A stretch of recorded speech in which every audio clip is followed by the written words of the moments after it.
Honestly, I think the best way to go about it, if you want to become an entrepreneur, you need to have no fallback plan. Like, you just need to do Mm. it. You just need to figure it out, and you just need to go for it.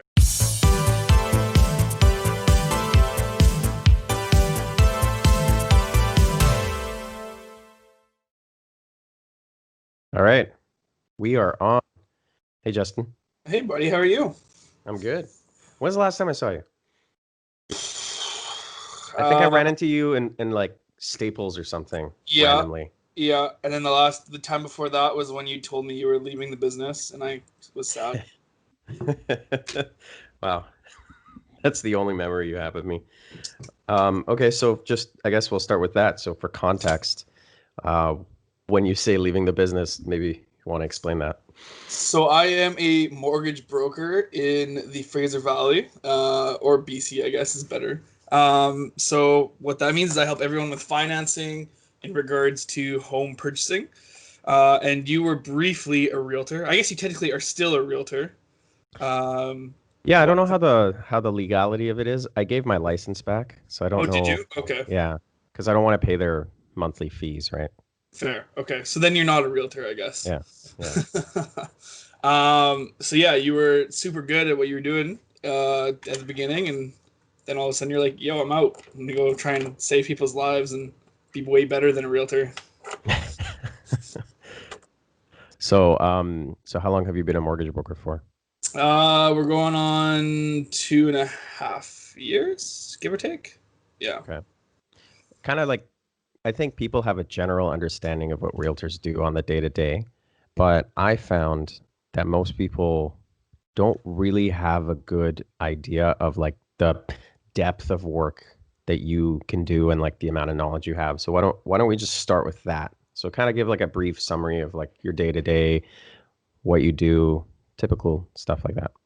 Okay, so where do I start? Okay, so most people think that they can go to a bank and get a mortgage, which you can do, but banks have very strict criteria.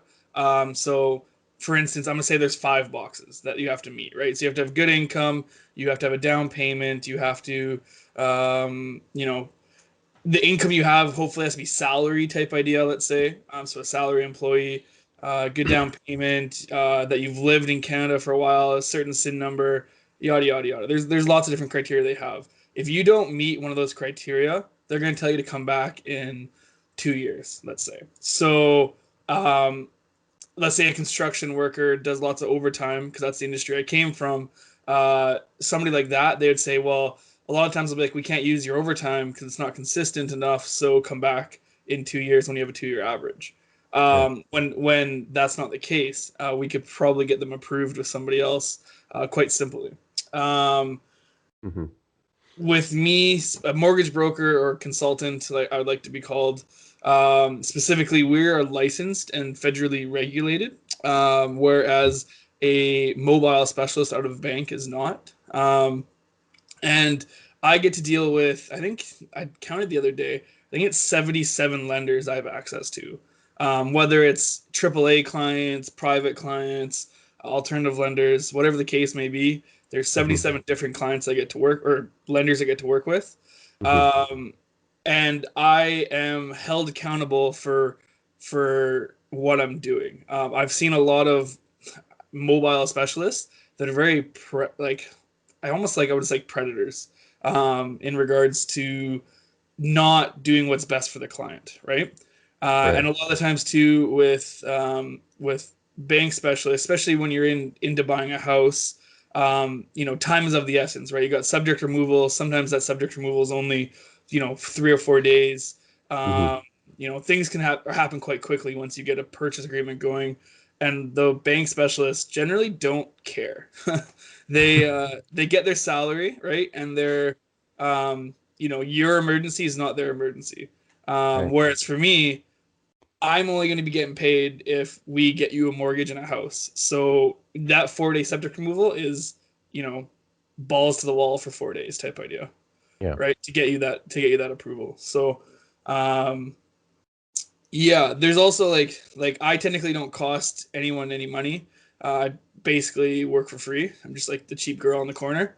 Um, so until you're happy, I'm not happy. So, Yeah. if we get into some private lending and things like that, then there's some fees involved and everything like that. But for the general day-to-day person looking to buy a house, I'm free and I give you unbiased opinions and advice in regards to your mortgage. And I explain, penalties. I explain porting your mortgage. I explain, I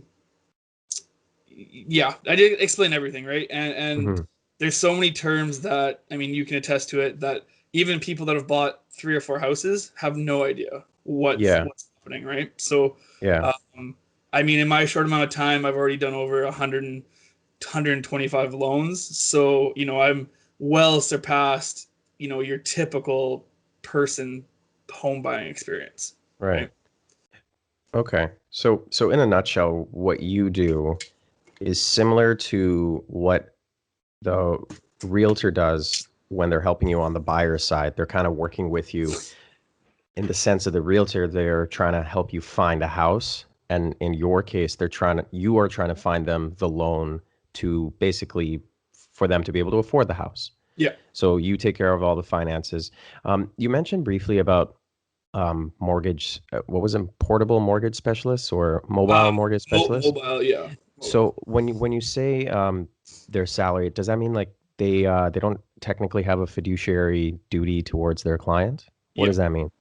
I wouldn't say they don't. I like to think everyone will hold the fiduciary duties for their client, right? Regardless of if you're a mortgage consultant or a bank specialist. Right. But from my understanding, yeah, they're not necessarily, they're like, you want a mortgage? It's okay. We have, this product. hmm You fit the boxes. We're going to give you this product, right? But they're not necessarily going to explain that product, the penalty of that product, if you're going to break your mortgage, could be upwards of $50,000 and all these other things that, or maybe a bona fide sales clause or things that might get you stuck with them, right? hmm Whereas obviously, that's what my duty is to explain, hey, I don't think this is going to be good for you. Yes, you may see a, 1% interest rate, but if you pay just a little bit more in interest at 1.25, this one makes way more sense for you. If you have to sell your house in 3 years, like the average Canadian, you're not going to get hit with a $30,000 penalty. You're going to get hit with a $4,000 penalty and go from there, right? So it just break the numbers down, and then at the end of the day, the client decides. I don't decide anything, but hmm if I explain everything to them and they still want to go with, product A, then at least my shoulders are clean, right?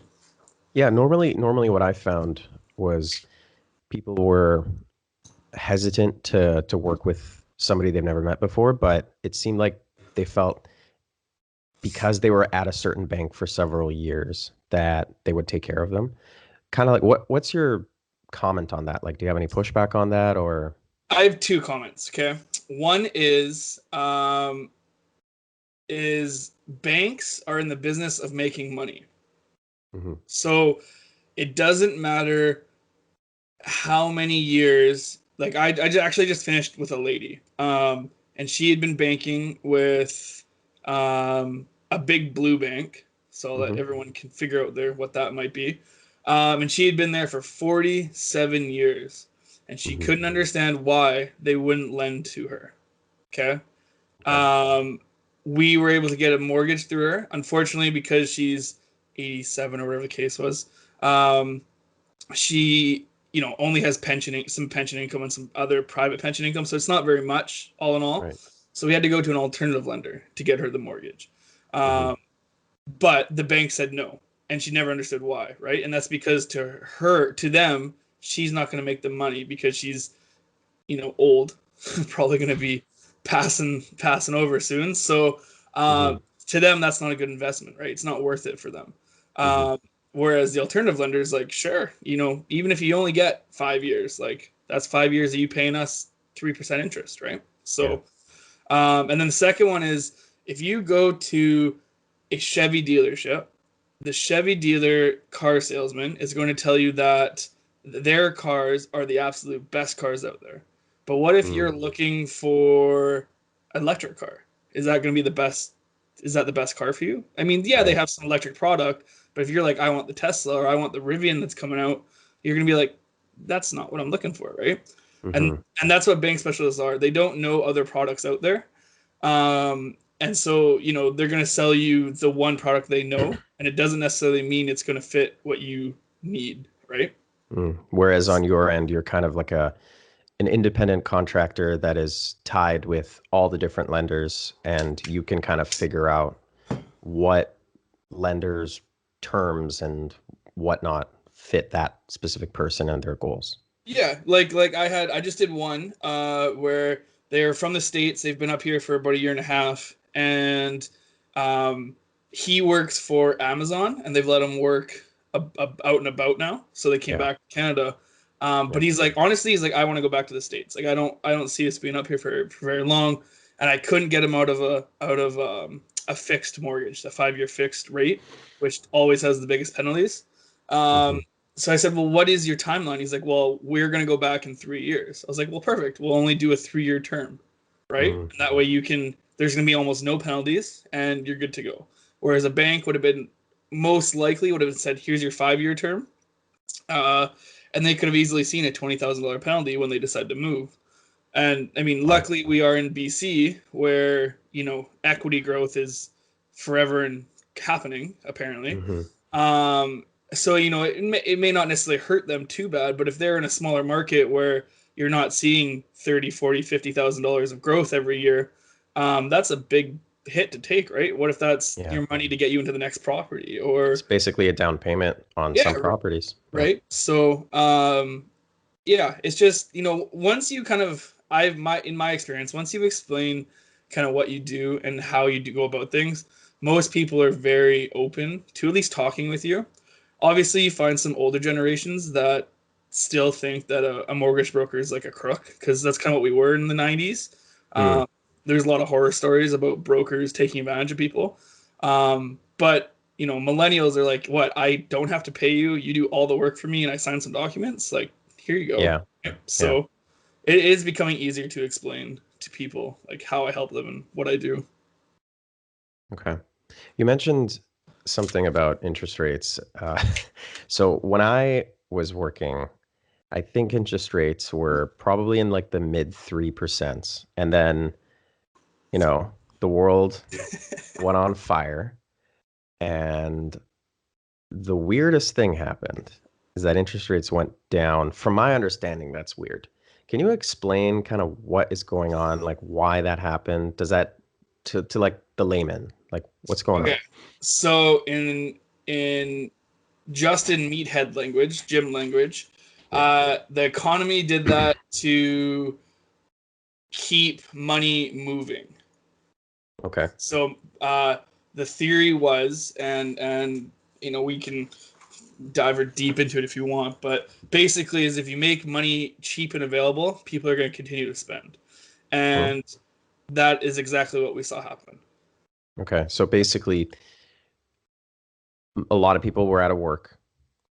People weren't spending as much because of fear, but they counteracted that by reducing the cost of loans. So then people would be enticed to spend. Is that basically what it is? Yeah, more or less. They also had obviously you had the deferrals, right? You could not make payments, and that was kind of just a big experiment to see what happens there. When we all thought hell was coming, Yeah, but explain that. What's going on with that right now? so we're kind of at the end of the 6 month. I'll be completely honest with you. I think I only had 2 clients truly ride out the deferral. I had a handful more clients take it because I didn't know kind of what was looming. But I think I had 20 altogether. So the other 18 left deferrals on their own will, just because they're like, well, business is good. But the deferrals were brought into place because unfortunately Canadians, even though we are very conservative, do have a pretty substantial amount of debt, especially when you're in Toronto market or Vancouver and houses are $1 million. Yeah. um, so yeah. So I mean, like, um, they brought the deferrals in to hopefully stop any sort of impending crazy foreclosure boom. There was credit card deferrals, there was car loans, there was line of credits. all of which we haven't fully seen the full impact yet, at least on Yeah. on my side of things when it comes to brokering. I've seen a couple of newer clients come to me where they were in deferrals, and then you have to give an explanation because it does show up on the credit bureau. And so I do know that if you are still in deferral, maybe you took it late, you can't refinance, you can't move your loans, you can't do anything like that. There was lots of talks of this like great wall of the world falling off after deferrals. I think the stats were, don't quote me on it, but I think it was like 89% of people that took it in Canada left on their own accord, with only 4% of the total amount of people taking deferrals, which was very small, riding it out the full length of the deferrals. And when that period is done, when you mean deferral, does that just mean like at the end of the 6 month you owe the total sum of the payments you didn't make? No, so it depends. Each lender was different. So some lenders did only you only pay principal, you're not doing interest, so half a payment type idea. Some lenders did a full deferral, so there's no payments, which we'll just use mortgages. And I had a couple clients come to me where they were going to get full deferrals, and their mortgage payment was the biggest I saw. One was going to go up $900 once he ended deferrals. Okay. So I mean, that can be pretty significant. That's a very large mortgage too, and obviously your average person doesn't have that naturally. But if you're already cash strapped, that $900 is a hit, right? So, in his situation, he was quite wealthy and had a few different businesses, but he's like, that's $900 that could be going to other investments. Like that's not a thing, right? So, so yeah, I mean, we've kind of come to the end of the deferrals. That was kind of like early October, where you would have seen that 6 month ending. Realistically, we're not going to see. There used to be like, oh, there's going to be all these foreclosures in BC. Yeah. In BC, the foreclosure proceedings are very lenient, I guess is the way I would say. And you can, if you play your cards right, can actually like drag out the whole foreclosure process for like 2 years in court, and while you're still living in your home, not making payments. Yeah. So if there is any sort of foreclosures, you're not going to see that for a while. But realistically, if people are going to lose their homes, they're going to just sell it because they're going to make money because the market is so blistering hot right now. So I don't think there's going to be any negative repercussion from the deferral programs that were brought out. It's funny you mentioned that. Now that I'm not actively working as a realtor anymore, I obviously notice like for sale signs everywhere, right? Anywhere I drive, I'm like, okay, for sale sign. I was like, oh, so and so. Oh yeah, good for him, good for her, But now it's like, it's rare to see a for sale sign that doesn't have a sold sticker on it. It's insane where we are living right now. So unbelievably quick. And is it because right now there isn't much supply and there's a lot of demand? There's no supply. Okay. People I had a agent friend of mine put a house up for sale. I think it was December. It was last week. I don't know. Let's say the 15th. I don't know exactly when it was. And by the 16th, it was 80 offers already submitted. Oh my God. It hadn't even been on the market for 12 hours. And they're like, okay, well, I'm not going through all these. So he pulled the listing basically to sell it. And it sold for like 100 or 80 grand or 100 grand over asking price. Oh, so we are seeing crazy rises again. No cash offer, or not necessarily cash, but no subjects. Like it's just, I think the last 3 months have been the busiest months ever recorded in real estate. And December is going to probably be no different. That's crazy because this is usually the downtime of the market. Now, that's insane. It is definitely I've definitely slowed up a little bit, but I mean, I'm just a little or I guess I have a 2-man army here, but yeah, I'm sure you have some other bigger brokerages that are still busy, but it's I think the spring market's going to be very hot because I would assume people are like, I don't want to move during Christmas, right? So I have a feeling we'll see some more listings coming out in the spring market, and then we're just going to be off to the races again. It's crazy. That's just so insane to me that with so much going on, the real estate market as a seller is like the hottest return on your investment right now. Yeah, yeah. It's bananas. And like if you think about it too, like I've talked to a few clients. They're like, oh, maybe we'll sell and like wait until we like the world comes to an end. And I was like, if you get off the real estate train now, I can almost guarantee you'll never catch up to it again. It'll Yeah. be so far gone in front of you. Like there's like you got to keep into real estate, even if it's just a rental, right? Yeah, for sure. Okay, so we're talking about clients there. I know you spend quite a bit of time consulting your clients on financial things, kind of not even just about getting mortgages, but like you really sit down and talk to people about like what their goals are. So, what are your typical conversations? Like, how Um, do you sort of start it? so I've kind of changed processes a little bit, Okay. just because I got ridiculously busy this year. That's where I brought on an assistant and everything, or associate. But so now basically I get a lead. If you sent me a lead, let's just say his name is Joe, there'd be a quick little 15-minute discovery call. Before it used to kind of be me selling myself to the client to like, you want to use me, right? Now it's actually kind of the opposite is I have I have a handful of questions that I ask. And if, depending on how they answer, I'm seeing if they're a fit for me. And that's just because like right now I have 14 files on the go. Um, like I don't have time to kind of not necessarily hold your hand, but I just don't have time to like, hey, I need you to send me these documents. Well, if you're gonna send them to me as a picture, like no, I need them as a PDF. Like you can go, go to Staples, scan it, whatever you need to do, but you need to get Right. that to me, right? Right. So the handful of questions I have are very specific to that, and Hmm. making sure that they're a good fit to work with me. And that way, once they get me all their documents and everything, it's just easier to progress. Um, but during that time, once they do the application, they start going. Then we start having the conversations of like, kind of what is your 5 year goal? What is your 10 year goal? What is your 30 year goal? Like, are you wanting to have, you know, 20 properties in that time? Are you wanting to have 3 properties? Like, where do you look? Where are you going? Are you trying to get a family later on? Whatever the case might be, right? I just need to kind of see. I don't know, obviously, life is very variable, and your game plan that you have for the next 10 years might change in Yeah. in 2 minutes, right? Right.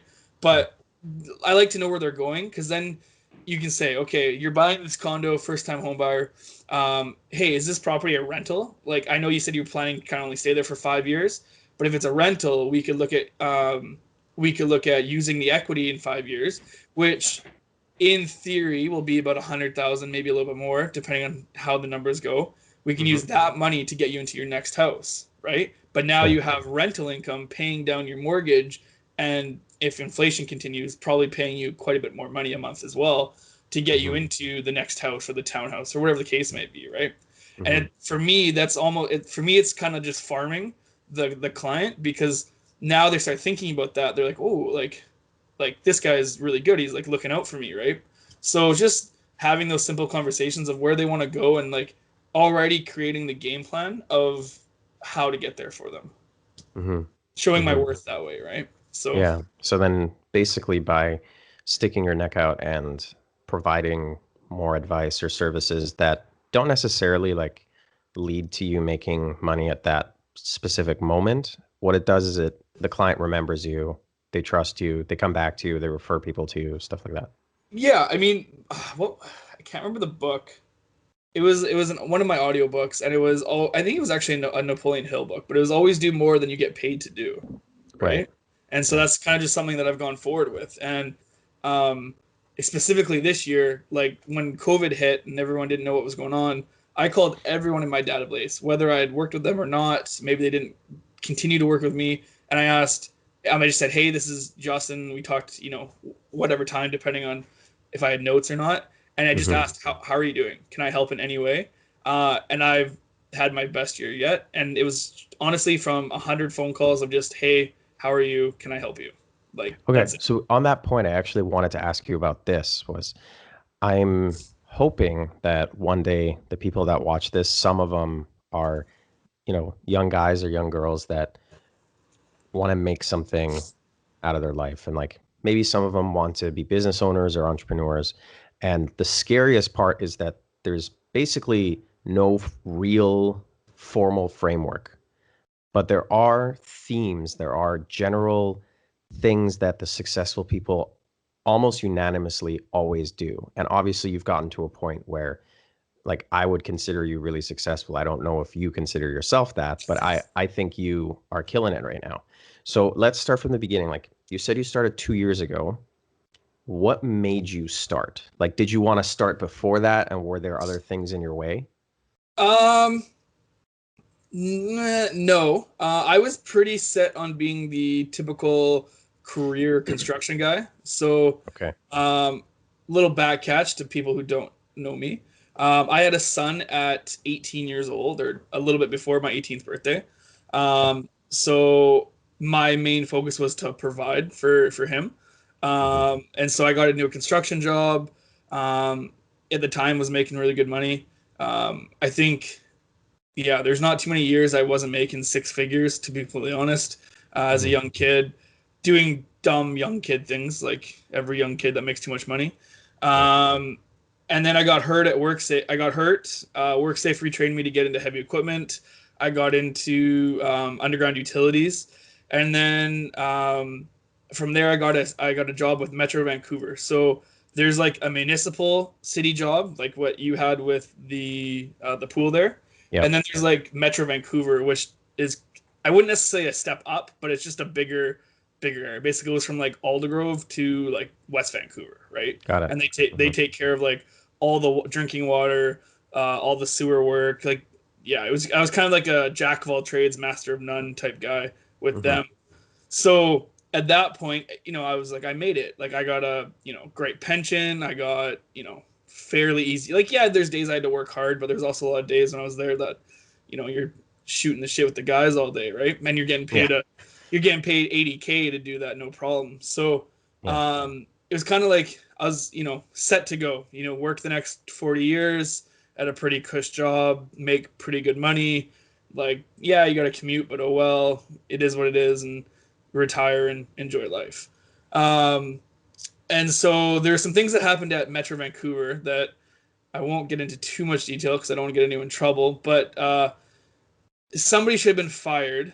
And when I went to talk to the higher ups about possibly firing this person so there could be some movement in between the ranks, I was told that if they fired this person, he would not be able to get a job anywhere, and that was not okay on his head. And that really struck me the wrong way, that this kind of favoritism would be there, especially when there is a lot of, like, it wasn't even just me. There was a lot of other younger guys that came from, like, I was a foreman at the company I came from before, and it wasn't even so much a money thing. It's just like you just, I don't know. For me, I always want to do better, right? Like, there's always the next step that you can take. So that kind of took me the wrong way. I kind of abused the system and took a kind of a sabbatical for a few months, and then I went to a shout out to Andreas Wilms, who's a realtor with Remax Little Oak. We were Mr. at his Real house. Estate. Yeah, Mr. Real Estate. We were playing pool at his house one day, and we knew each other in high school, but we kind of reconnected a bit more after high school. And I don't remember the amount of money. He made some ridiculous amount of money on some stupid farm deal, and we were drinking beer and playing pool all day. And I was like, I want to do that. Like, that sounds way more fun than commuting for 3 hours a day. So I reached out to my aunt, and my aunt was a mortgage broker on the island. And her first thing she told me was, you can make as much money as you want or as little money as you want. It just depends on what you want to put into it. So on this sabbatical, I got my license, became a broker. So that's like the long caveat to it. Now, to talk about entrepreneurs, honestly, I think the best way to go about it, if you want to become an entrepreneur, you need to have no fallback plan. Like, you just need to do it. You just need to figure it out, and you just need to go for it. So, like, for me, I made all that money for so long, but I had almost no savings and like a car payment and whatever else, right? Like a typical amount of debt for You were spending everything you were making. Yeah, I wasn't necessarily saving. So once I got my license and I found a brokerage that wanted to hold me, I like quit my job and was like, see ya. But I had $8,000 in the bank. and I have about $3,000 of bills, or at the time had about $3,000 of bills of the month. So I had like Jeez. maybe 2 months of money put away, right? Yeah. And that's if I wasn't being stupid and doing other things. So, Yeah. um, and in real estate, you don't get paid until the deal closes, which sometimes can be, a month, Months. or it can be 6 months, or, depending, or a right? year. Or a year, yeah, like our deals. So, yeah, right. So it was kind of like all of a sudden, like, oh snap, like wasn't prepared, but you just figure it out. And I was fortunate to have, um, a couple buddies that were realtors, and we had some really quick closes. Like, I think my first deal was like from application to funding, I think it was like 22 days, which is unheard of. And That's even my broker owner was like, "How did you find a deal so fast?" Right. So, nice. um, I'm not religious or anything, but I'm a little bit more spiritual. So, somebody was looking out for me, I think. And unfortunately, a little caveat to the side there, my aunt passed away before I could become a broker. And so that was the original plan, was to work with her, Mm. and kind of like take over her book of business. So I think maybe, that was kind of uh, a helping hand from her type idea, right? Like, I know Yeah. you're not, and it was, the first deal was like a good, like $3,000 or $4,000 one too. So, um, it was good. Like, it kind of pushed me to that next level, and then you just try not to get caught in the make a lot of money and then don't do any work, and then, oh no, I'm broke, right? So, Mm. Mm-hmm. um, yeah. So if you're looking to become your like self-employed of any type, or anything, you just got to do it. Like, you can think about it, you can plan about it, you can read every self-development book and out there. You can listen to Tony Robbins, whatever you need to do, but if you don't do it, it doesn't help you at all. Like, Okay. So you just need to you start. gotta jump into the deep end. Just get started. Like don't overthink it too much and Yeah. just do more than you think you need to do. Yeah. Like the biggest, like, I was listening to Ed Milet's podcast with Damon Yeah. James, who's the Shark Tank guy, and he created Fubu, the clothing company. Oh, yeah, yeah, yeah. Damon Johnson, you mean? Or Damon Johnson, yeah, there we Yeah. go. Yeah. But he was saying, he's like, yeah, between like 89 and 92, I closed down Fubu like 3 times while I was working at Red Lobster, right? Like, you just, like, he didn't think it was gonna work, and then he opened it up again. Like, you just try, and if it doesn't Hmm. work, you kind of rethink it and try again, right? Like, just don't Hmm. give up. Hmm. No one's an overnight success. Like, it may look like it, but there's a lot of hours behind that makes them look like an overnight success, right? For sure, for sure. Okay. Now, whenever I hear somebody say you just got to go do it and you just got to have no fallback plan, typically what I hear back right away as a rebuttal is, well, what if I fail? Then I have nothing. Yep. What's your opinion on that? Yeah, I mean, I don't know, you got to fail. You honestly, I don't know any successful businessman, from my athletic days, kids that I played with that have gone over and played pro sports. Like, I don't know anyone that hasn't had some sort of trial and tribulation and then has made it. Like, how many trust fund kids do you know that are like, David Goggins on Instagram, right? Like, you don't know any. You have to Right. have some sort of trial and tribulations to have any sort of, like, good going forward, in my opinion. Mm. Like, I don't know, the people that I've grown up with that have done stupid things with, they're probably the most successful people that I know. And it's from doing things that didn't work out, and then like regrouping and trying things again, right? Like, I don't know Hmm. anyone that came from like a perfect home and had no issues. Mom and dad bought them Corvette for their 17th birthday, and they're in a good place right now, right? Yeah. Like, Yeah. Yeah. so you have to fail, like, and don't be Failure scared. is inevitable. Yeah, embrace the suck. Like, if you're perfect, then I actually envy you, because what do you have to work for, Yeah. right? No, true. That's true. It's interesting because what I've noticed is what you notice is like we see that the people that are the most successful, whether that's through business or, it doesn't even have to be financially successful. They could be like in the arts and, doing their own Yep. artisan pottery thing and they're happy. Um, Stuff like that. What I've noticed is those people have had the hardest upbringings But then what I find that's interesting is that their kids are usually pretty well taken care of because they don't want their kids to go through the same trials that they did. Yeah. But then doesn't that kind of screw their kids over in a Yeah, sense? I think so. I 100% think so. I think So it's it's kind of a gonna, paradox. yeah, it's gonna be this like weird like circle of like messed up parents having like pretty easy life for kids to them probably having, it's just gonna keep continuing. I think, but I mean, if hopefully you can be, I mean, I wouldn't say I'm like a hard ass with my son, but I definitely like he's been out there chopping wood with me because I have some acreage in like cold weather, rainy weather. Like I definitely put him through the some hardships. Like he'll whine and be like, "Oh, it's cold," and maybe I'm being a bit of a dink, right? Because it is cold and he should be warm. But I mean, you gotta learn that work ethic, regardless of how Yeah. like simple your life may seem or whatever the case is, right? Like Yeah. I grew up with a single mom, and I like I mean you probably test this too. Like she made everything work for me, and I know um, you came over as an immigrant, but Yeah. like maybe like I didn't know like mom had money. Like I didn't necessarily get all the toys I wanted, and we were definitely not rich by any means. But like I never knew that we were poor. I never knew like I remember times now where like a craft dinner box was like 2 days of meals, right? But that was just oh we're having craft dinner again. Like I didn't think anything more of it at the time, right? I never knew that we were hurting for money or things were tight or tough, right? So you just like make the best of it when you're like I don't know when you have trials and tribulations. I guess Yeah. is the way I see it. Yeah. On my end, it was like I I think as excuse me, burping because of all the freaking coffee I drank this morning.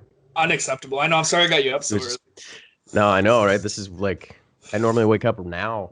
Um, this guy wakes up at 4 in the morning and goes and lifts like 600 pounds and then does deals. It's just Only what he for like does two all day. hours. No big deal. Yeah, whatever. Yeah, check him out on Instagram. He posts a lot just of his butt. Of course. Always. What was I saying? Oh, immigrant. Yeah, I was kind of the same. Like I feel like my parents tried to insulate it, but I think I was more socially aware than the average kid my age back in the day. So I always knew that there was scarcity, but I didn't ever really feel like I didn't have the things I wanted. I was a pretty simple kid. I think I ever asked for two things growing up. One was a Game Boy Color, which I got, Yes. and I played Pokemon Gold like 400,000 times over and It's over again. probably The the only best game ever made. it's Let's be real. just it still stands up. And then the other thing was when I was in middle school, I wanted a Nintendo Wii. And both times I was really hesitant to ask for things because I knew of the scarcity of the resources we had, but I never felt like it was lesser, right? Yeah. I was just like, I wasn't a kid that asked for a lot. And now it's like, now it bugs my mom and my girlfriend especially because like I just don't spend money even though I have it. It's like I what like this hoodie? I didn't buy this. This was my Secret Santa gift that I got yesterday. So I'm good for the next 2 years. I don't need any more. Like and I don't think I've gone clothes shopping with the exception of having to get a suit for my buddy's wedding in years because people just gift me clothes and then I don't need to go out and get anything else. Right? Like I'm just that type of guy. So, but I'm like you. I don't want my kids to ever have to worry or have those thoughts that I did. But Yeah. then I realized by doing that, I kind of, what I'm doing is I'm kind of screwing them up in the long run. Like, how do Yeah. you balance that? I think that's where you just have to like Cade has his chores out here, right? And me and my girlfriend have worked out a system. We call it Cade Bucks. So it's kind of like Monopoly money. Mm. So he's work like everything he does he gets some sort of kind of monetary value to it, right? So, but with that being said, like when he plays video games, it's $1 a minute. So like Oh, he's big into FIFA. So you know, you play two games, you're easily into almost 45 minutes to an hour, right? yeah. So you know, there's $60 that he has to spend, right? Well, there's been mornings where my girlfriend's been I think hilarious, but she'll let him play for like 3 or 4 hours. And next thing you know, he's like, I don't have any money left, right? So I think just like implementing certain things, right? Like it's not necessarily that you're giving them, like you're still giving them an easy life, but you're making them have to have some sort of hill to get over, right? So Yeah. I've put them to work outside and on the farm, like I said, chopping wood, moving. Like we took out a wall of bricks, and I was like, okay, here's the wheelbarrow, you figure it out, like go move Yeah. it. Like, and I think it took him like 8 hours to be completely honest on a Saturday, but he got it done, and he's probably sorry, probably hated me, probably was cursing my name every time he went behind the house. But um, you can't. It just I don't know. It can't be easy. I don't think. Like you still have to show them that you have to work hard. Like I think that's where a big issue has come with the hating on millennials. Right? Hmm. Is I mean I don't think there's too many millennials that have very good work ethic, um, and I think that has a lot to do with like you know grandparents having a hard time, parents having an easier time, and then making it too easy. Right? So. Yeah. That's funny. It's funny you mentioned that because right away the immediate pushback that people get is like, look how hard I'm working doing X, Y, Z. But I'm like, things have become a lot easier.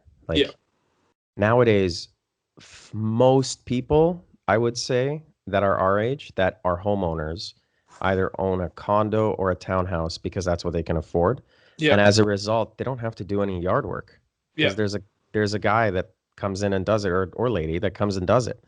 And I actually think, and I want to hear your opinion on this. I can't speak from a woman's perspective, but from a man's perspective, growing up as a young man, you need to have at least one job that is somewhat labor intensive and one job that has something to do with customer service. Because what you take back from those experiences can be applied to like literally anything else you do. And it also makes you more compassionate towards the people that do those careers for the long term. Yeah, I agree with you. I think from my time in the trenches with the underground utility company, being a laborer to a machine operator, working, um, I did a job in North Van where we worked 16-hour days for 6.5 months, 7 days a God, week, right? Like, labor. yeah, and that doesn't Oh, include commute time to North Van from Abbotsford, yeah. right? So, like honestly, there was days I just slept in a parking lot at Capilano Dam, Cleveland Dam there because I was too tired to drive home and I knew it wasn't a good idea. So I just Hmm. slept in the back seat and started work at 6 a.m. the next day. So I think like those type of jobs when you do if you get into something else, like for me, like getting into this, like no matter what, my days are never that hard. Yeah. Like I've had some situations where purchases have gone awry, and the potential of being sued could be there, right? But Yeah. that's not the same as breaking your back for 16 hours. Like it's stressful, and I'll be tired at the end of the day, but it's completely different, right? So no matter what, I'll always value, I guess, the simplicity of what I get to do now over what some people do for their whole life, right? Yeah. A couple of my And buddies don't were have an option. actually debating this. A couple of my buddies are plumbers, and I remember he was trying to explain to me. He's like, at the end of the day, I'm so exhausted sometimes that I don't even have the energy to make myself food, even though I'm starving. And I'm like, I don't think I've experienced it that badly, even though I did landscaping for just a year. I think I maybe had a couple of those days, and like just remembering a couple of those days and being like, geez, like sometimes my buddy feels like this for a week because he has a crazy project that his work is working on. I'm like, glad I'm not doing that. Like, Yeah, right. geez. And the thing is too, like my rebuttal to that would be, well, you're not hungry enough, right? Because let's be real, if you're Yeah, hungry, if you're hungry enough, you'll kill that squirrel that's on your front yard, right? very true. Yeah, Like yeah, if you're, I totally understand that he's tired, but it's like you're obviously not that hungry, right? Like yeah, that's my kind of rebuttal to that. But you're right. Like what, like do you want to break your back every day? And like to a point where that is the option, or do you want to have a job and maybe it becomes you own a plumbing company, right? And now you have a couple of yeah, maniacs or something, but do you want a job where you can come home and go to the gym, or come home and go play a soccer game, or whatever the case might be, right? Instead of coming home and like going to bed on your couch, still in your clothes. I think at the end of the day, most guys, at least the guys I know, want to be able to go to work, have a decent amount of pride in what they do, and then be able to make enough to provide for the people they care about. I think in general, most guys want that. Now, there's variants of like how much money they want to make or how much influence they could have or the impact. But I think just pick the average guy. He just wants to be able to support the people he's responsible for. Okay, but now to support whatever you want to support, whatever family or kids or whatever the case is, does that now not have to come at some sort of sacrifice potentially? Absolutely. Right. Yeah. So now Yeah. that sacrifice would be, in your plumber's example, would be extra hours, or maybe the harder job because it's a industrial job instead of a residential job, or whatever the case might be. Right. Working for yourself, like solo contracting, stuff like that. Yeah. Yeah. Right. So then there's always you always have to look at the uh, like the cost benefit analysis type idea, right? Like to get like I just did my business plan. So for what I would like to do next year, I just re-engineered it for like how many hours I want to work a week. Well, I don't want to work 80 hours a week, right? So like I just, I actually changed my goals. I wanted to help 175 families next year. And I actually reduced it down to about 100 families because I just, by my average time per file and all these different things and output calls, and I could hire somebody else, but at what point is too much, right? Like you said, I mean, real estate's an easy way to financial freedom, but eventually there's a point where you don't really need any more money. And I'm by no means a millionaire or anything like that, but once you hit the first 100,000, do you really need another 100,000? Like, I don't know. Some people do, some people don't. Yeah, I guess so, right? And I guess it all depends, but I'm definitely not that person, right? Like, there has to be more of a make enough to survive and then enjoy what you're serving, right? And maybe because COVID, we can't enjoy it as much, but Yeah. So how has that, I guess for your business model, that hasn't really impacted you much because you do most of your stuff on the phone anyways, right? So it has made me more productive. Interesting. Because so now, like before, I wasn't meeting clients anyway because it's not a highest and best use of the time, right? Like something that takes me 20 minutes over the phone will take an hour plus in person. And at the beginning, I definitely did the house calls, or I even met a client in the middle of Babbage soccer field because she thought the world was listening to her phone conversations. But that's because at the beginning you don't know any better, and you only have one or two deals on the go. So you're like, okay, I need this next one, right? Yeah, been there. But yeah, with COVID coming in, beforehand, not all lenders allowed like e-signature, like DocuSign or Sign Now. Which with COVID that changed, so that's great. And then obviously with COVID, it just gave me a better reason not to have clients come see me face to face. So yeah, everything now is over the phone. At the beginning, I was doing like Zoom calls, but then it got to the point where it's like, just call me. Like, why do you have to see my face, right? That's interesting because that I feel like once this is all over, then that it's going to fundamentally change how some businesses just operate. Because it's like, okay, if we're going to meet, for example, one-on-one for a business meeting, Yeah. why do we have to commute to meet in a room? Like, let's meet over Zoom. Okay, if we could meet over Zoom, why even bother with the camera? Just call me. If we can do it over a phone call, why don't you just send me like a voice to text, like text message if it's going to be pretty quick? Like, I think people are going to become more and more efficient with business stuff. So then it leaves more time for us to be able to do the social things we want. I'm hoping it doesn't turn into like social things being like, well, we could meet or we could just play video games over Twitch. Like, Yeah. Do Yeah. you think that it's going to be like permanently different for your business? I think so. I don't think they'll go back to normal. For me personally, I would not have been able to do the volume that I did with having to meet clients in person.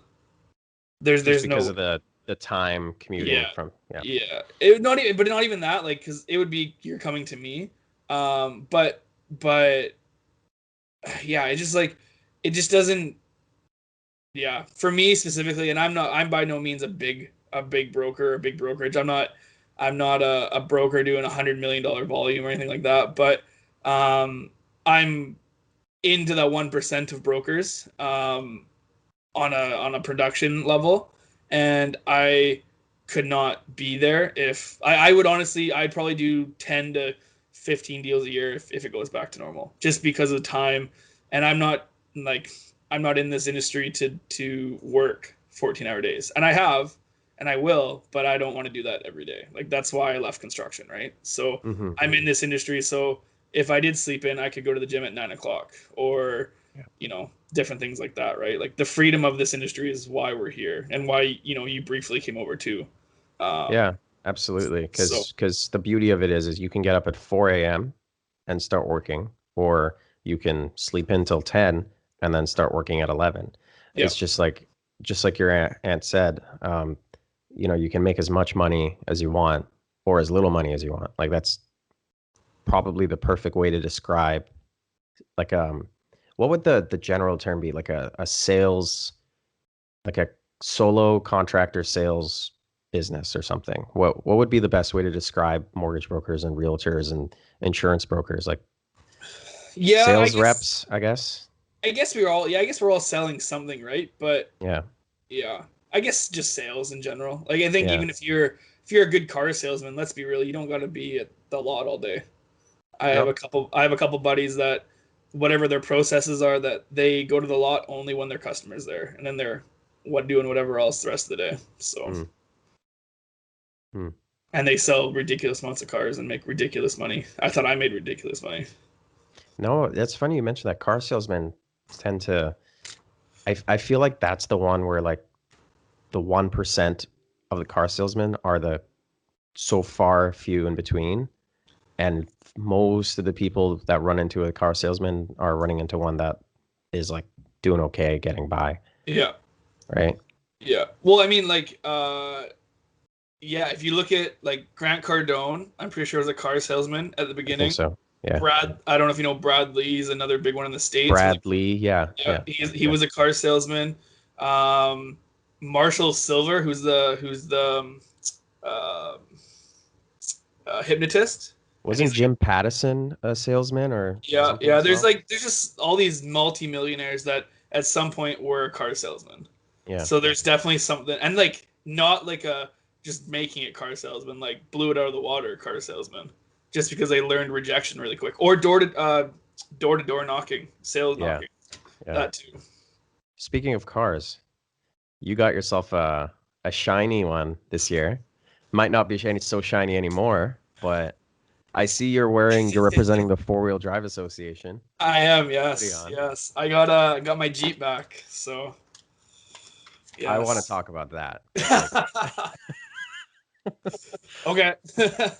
All right. So what version did you get? Was it a Rubicon? Oh, I went all out. I got a 2019 Rubicon 4-door. I put a 4-inch lift on it, and the most recent add-ons were my 37s tires, and we'll be re-gearing shortly to 488s, and then my baby. So with these new models, is yours the automatic or the manual? I had something very inappropriate I could say there, but of course it's a standard. Okay. I don't drive no bitch vehicle. Come on now. I like it. I had 2 Jeeps as well. Both standard for sure. A lot harder off road, but definitely worth being able to drive it. Is it true they made the hill assist thing so it doesn't actually roll back now when you're? I had that in my 2012. The hill. Oh, you had that? Well, yeah. I had a freaking 1997, so that shit didn't exist. So. Riding that clutch. Yeah, basically. This thing is so okay. I was gonna buy it because I had a 2012 Rubicon, as you remember. Yeah, 2-door, right? Yeah, that was a 2-door one, and that's what I wanted again. The girlfriend said I could only get a 2-door if I got an automatic, So I compromised, got a standard with a 4-door. And I'm glad I got the 4-door. We went to Clear Creek Hot Springs a couple weeks back, and the 4-door, you can lay the seats flat down, and it was enough for me and her to sleep in the back of the Jeep without having to tent. So that was super cool, and I like that. But yeah, so I had the 2012, and I got rid of it when I became self-employed, because when you 4x4 things break, and Jeep is not cheap to fix.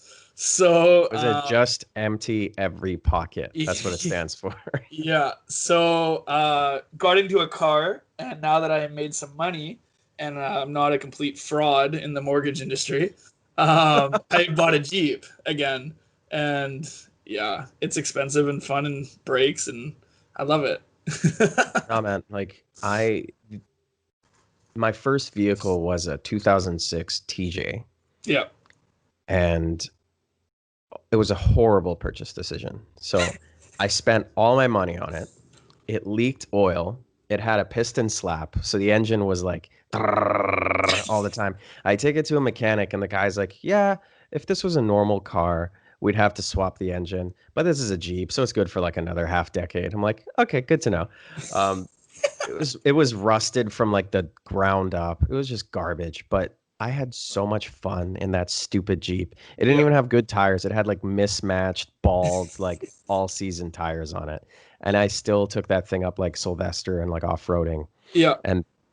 And eventually I had to get rid of it because it was starting to become a problem. But the second one I bought I knew what I was doing this time. So I bought a really nice, that green one. It was clean. It was super clean. It was super clean. It was a 97. It was older and had more miles, but it was in such good condition. Yeah.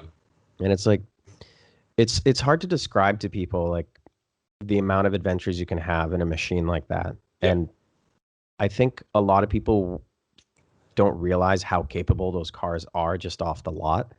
Like when I would show people images of me going through a river, and they're like, what? I'm like, yeah, it just crawls through right through it. We can go over there, and we can camp there, and we can stay there overnight. Like that kind of stuff, man. Like the memories you can have with a car like that. Like if any young guys are watching this or on the fence about buying a slightly more expensive car when they're super young, don't go balls to the walls, but get the one that will get you a bit of an experience, because those memories are going to be worth more than getting the Civic commuter. And no diss to Civic commuters, I've owned two.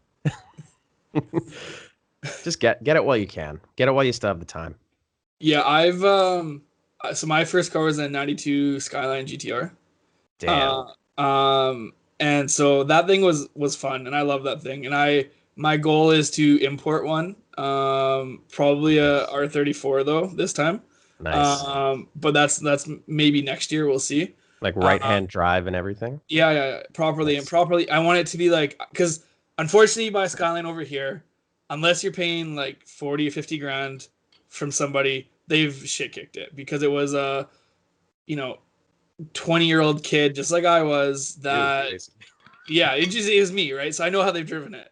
But I want one from Japan where I know they've taken care of it. I'll find some dealers. I've been doing my research. But from that car to my Jeep, like, you either need to get a sports car, like 100% a sports car, not like a Challenger, not a Corvette. Like, you need like a performance car, or you need to get a proper four-wheeler. And it doesn't necessarily have to be a Jeep, but it can be like a Suzuki Sidekick or something, right? Those things are way cheaper. Those are way cheaper. But just something that you can go out in the bush with, and for a few reasons. A, you'll never feel better coming back into the city than when you've been in the bush for a weekend. Whether you've recharged or whatever the case is. But B is, there's so many beautiful places in BC, where we are here specifically, within like a relatively short distance, that if you have a full-size truck, you can't get there. You need a smaller vehicle like a Jeep or a Sidekick. And so, like, go have those experiences, go have that fun, go get stuck for half a day not knowing how you're going to get out, like, go to the mud flats, like, just go hit a puddle that you think is good, but you sink to your hood because some guy with 50-inch tires went through there like 2 hours ago. Like, go have some fun in the woods. I have a stuck story. So that green Jeep we talked about, I had just bought it, and I was like the first weekend that I owned it, I was like, all right, let's go up to Jones Lake. Yep. So Jones Lake, for those who don't know, is this really, really beautiful like camping spot. It's like I think in the off season, it's like a dam for BC Hydro, the way that we get our power, or at least it used to be a dam. I don't think it's a naturally occurring lake, but anyways, it might be. I could be wrong. Anyways, it's a beautiful spot, and any car can make it up there, but it's got a whole bunch of trails that are kind of to the side. So I go up there with 3 of my friends in this brand new to me Jeep. And the one thing with this Jeep was, so normally the little Jeeps don't have much trunk space, and mine had a subwoofer like on the actual back door. So once that's closed, there is no trunk space. So I made the executive decision to not bring my tow strap because I didn't want it to be like sitting on my friend's lap because it wouldn't fit in the back. Because, you know, you got to consider like there's also backpacks and everything where we want to be out there for the day. So we drive all the way up, no problem, and then we want to go exploring. And there's this one area where the water line had like drifted backwards, so it was just like the lake bed. And I kind of go and scout it on by foot, and I'm like, yeah, you know what, guys, it doesn't look too bad. I think we'll be fine. So I go through like this like little narrow like muddy trail. We get to the flats, and I can tell like the ground is kind of soft. I'm like, it's okay as long as I keep moving. Then there was this log that was like right in front of us, and I had to make it over the log because there's massive boulders on both sides. So I put the front tires on the log, and as I'm about to accelerate, I gave it a little bit more gas than required, and this is what happened. Rather than me going above the log, my 2 front tires spun, and it made my whole Jeep slide sideways, and then the rear passenger side tire just went completely sunk into like clay and like mud and sand, and it was just stuck in there for good. The funny part was we were right in front of this group of guys with a bunch of trucks who were just camping there for the day. So immediately this like masculine testosterone thing happened where a bunch of guys saw a car was stuck and they just immediately wanted to come and help. So there was like a dozen guys trying to figure out how to pull this car out without a tow strap. And I think we tried for a couple hours with no success. And eventually I was just like, okay, you know what? I'm just going to go down and see if somebody's got a tow strap I can borrow. So luckily there was a campsite nearby. We borrow their strap. The other guy had a Toyota truck and he pulls it out. And I'm like, just so nervous that I've broken my Jeep or something's wrong with it. And then we had to get out. So the way that we got in was like through this muddy trail that went downhill, like basically like an angle like this. And it was all mud. So now I have to go uphill to get out of that. So it's like I have to like back up and get enough acceleration and basically go up it in one go. And I was worried that what would happen is I wouldn't get enough momentum and it would just slide sideways and I'd just fall like completely sideways back into the clay. Luckily I made it up at once, but man, like, like that aged me. And the best part was none of my friends brought enough food. So not prepared. Everybody was starving. And I had an apple in my pocket that I had brought for myself. And as we're like driving down, I wasn't thinking. I was just eating my apple. And then one of my buddies notices. He's like, "You had an apple the whole time? Like they're just starving." I'm like, "What? Like I brought it for myself." So that was the last time I ever went off-roading without another 4x4 with me. Because I was like, I almost lost the car that day. Just ridiculous. Just stupid. So knock on wood, I the times I've gone out by myself or with my girlfriend or just like a buddy, I haven't gone too crazy. But my first time ever wheeling in my old Jeep, which had a winch, had 35s, had a 2-inch lift. It was a capable rig. Yeah. I went out to Stave, and got onto the mud flats. And I had a truck. I had a full size 2500 Chevy before, so I'd been down there before. I've had bonfires, parties, but instead of going to like the left side, I think it's called what Beach One, I think, or I don't even know. But to the side where normally people go, I went to the right side, and there was like, a lot of like old trees and dead logs and stuff, and it was slippery. We're having fun, and I hit a hole, and like Jeep just like in, and I was like, oh my god. So I tell my buddy to get out, like jump on the back like quarter panel, try and like get us get us down. We couldn't do it. So I hadn't even used the winch yet. I just knew I had one. I didn't even know how to use it. So I started using it. It got like, as I'm trying to pull it out, it got jammed. Like the wire like went over on itself, and we couldn't get any farther. And I was like, didn't know what to do. And like the nearest stump was like probably 200 feet away. So like we're like pulling on it for hours. Like the sun's going down. It's starting to get dark. I'm like, Oh God. holy shit. Like this is my first time. And like we're yelling and like waving at other, because we can see people off in the distance, but they're not looking at us. I'm like flickering my light bar, trying to get help. Anyway, my buddy Chris was able to get the winch undone, and we like started pulling it out to the nearest log to pull us out. And I kid you not, there was only a foot extra of like from like line of the winch to like to the log. Like we just made it. And I was able to pull myself out, and then we were able to get out. But it was like probably a 13 or 14 hour endeavor of like because it got to the point where like, do we like just walk out and like leave it and like come back, and like the tide was coming in, so I'm like, shit, like if we leave it, we'll probably hydrolock the engine. Like I'm like, we can't do that. Like we need to get it out. Like not prepared at all. No shovels. Like nothing. Nope, Just nothing. a winch. Like, Just a bunch of idiots. At least you had a winch. Yeah, at least I I didn't even have a tow strap. Yeah, I didn't have anything. Like, oh my god, that was my first time. And then I was like, okay, let's learn.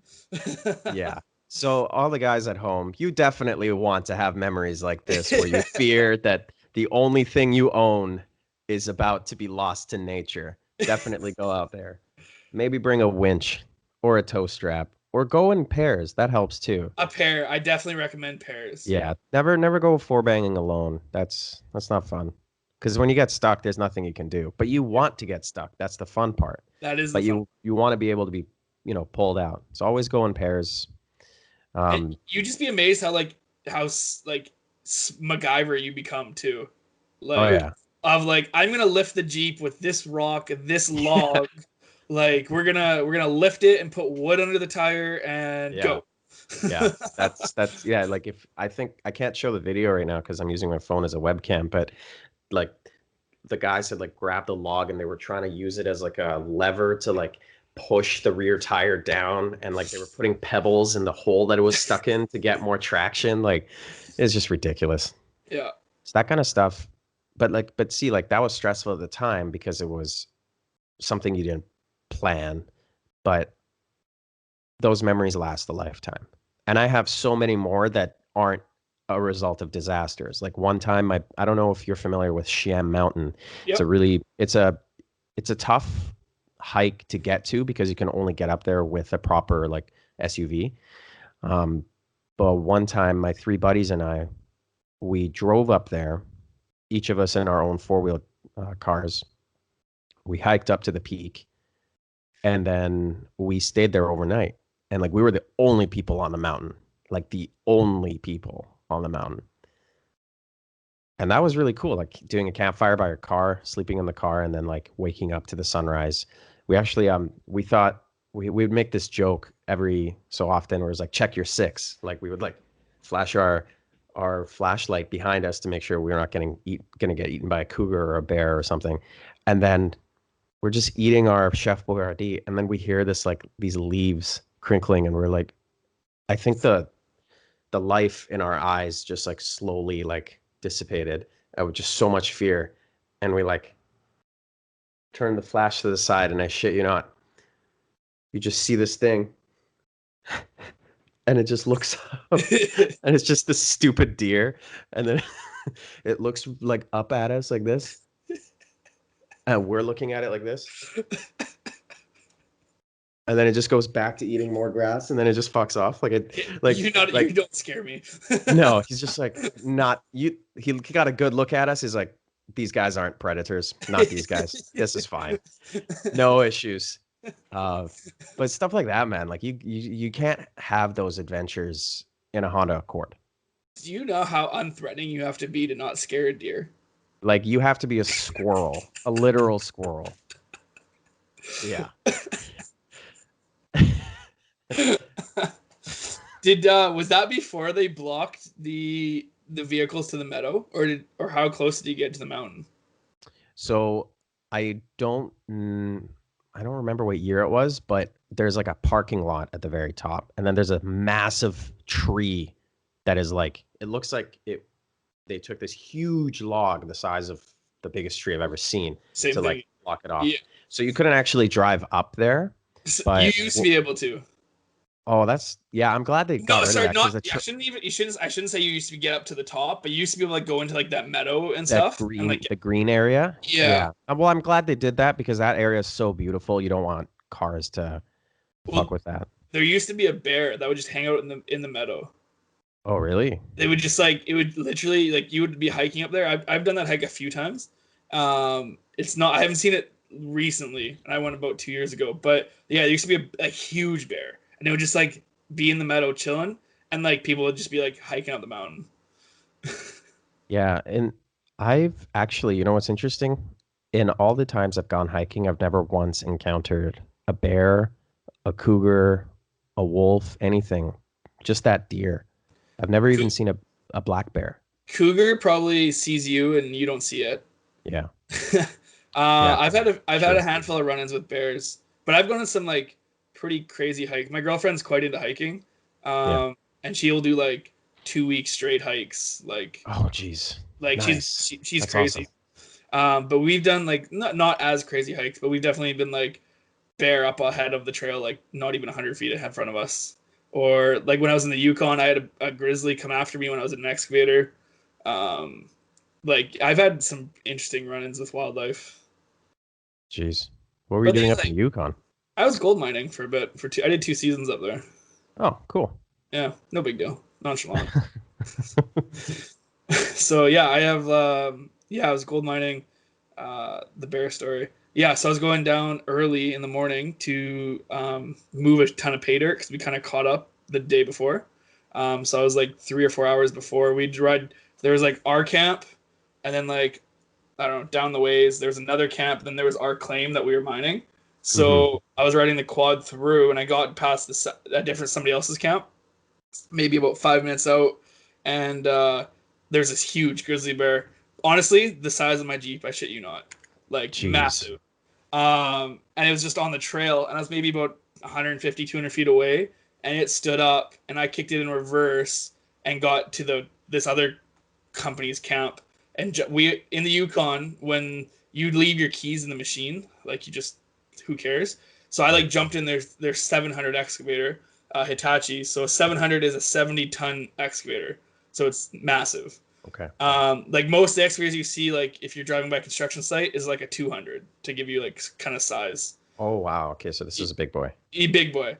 And so I jump in it, turn it on, and like honk the horn so this camp would like come out and like shoot the thing or get it away. It Hmm. charged the excavator, was about 50 feet away.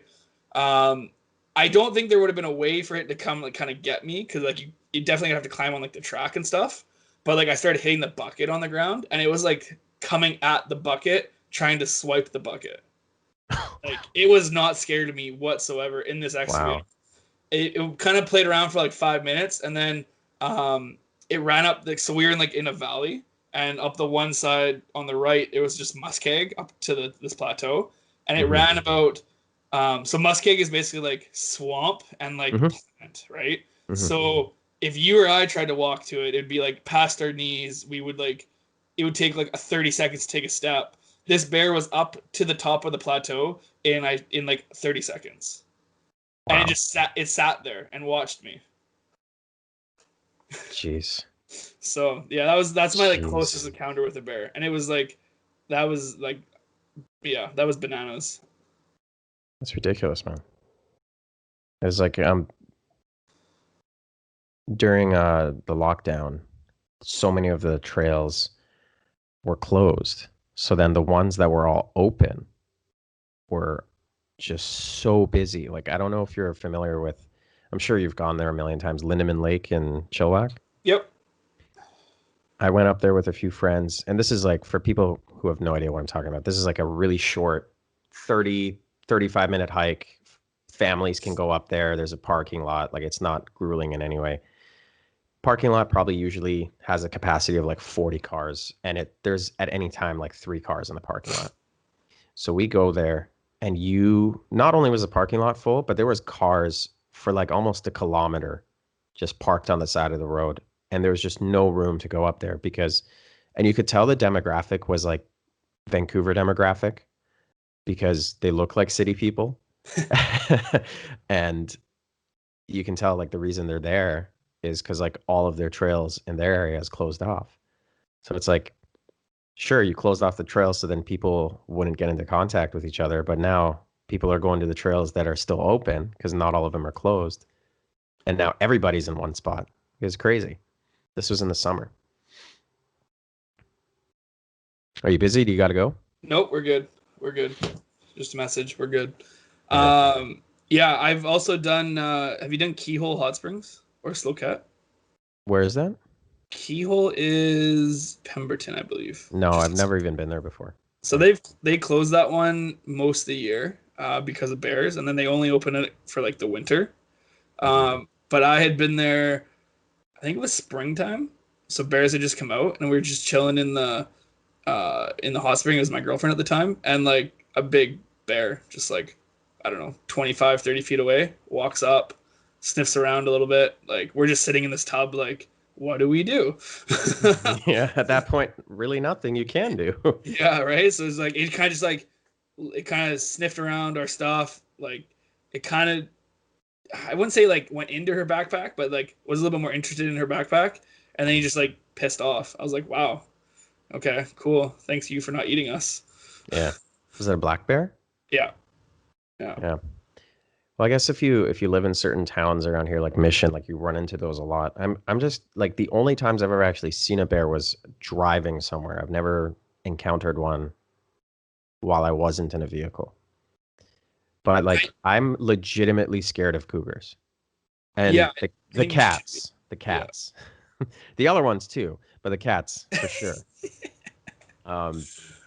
Just something about a hungry cat that is on the prowl that is deciding whether or not you're going to be brunch. That's freaky. And you can't see it. I 100% believe, though, that all these predatory animals honestly could give two shits about us because they know that they're top of the food chain. Because we're squishy.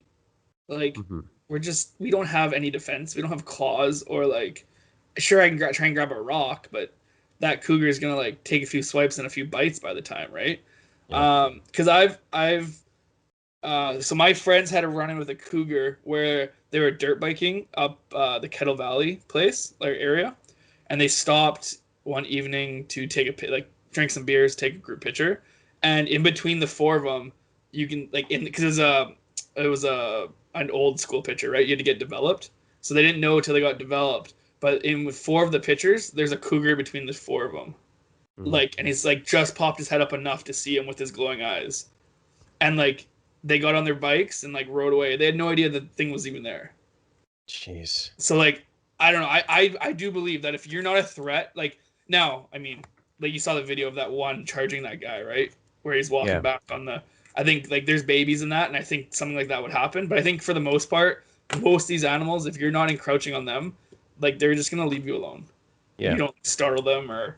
Because at the end of the day, like we're pretty big. We're probably bigger than most of the stuff that they go for. I would assume. Yeah. Like there are probably massive cougars out there hunting like, I don't know, elk in the northern parts of BC. But the ones that are like around here, what are they eating? Like critters? Like what do they actually hunt? I would assume they're still getting deer and like mid-size whatever they get their hands on or paws on, right? I think we just scare them because we like obviously like we stand up. We seem bigger. We're usually out there in crowds, which you should be. I think that's one of the things is like maybe I have encountered stuff, but because I've gone hiking with a group of people, they've ran away before I've even had the chance to see them. Wait, don't do like psychedelics and just like wander around the forest? Wander into the woods? Nope. Nope. Watched way too many horror movies.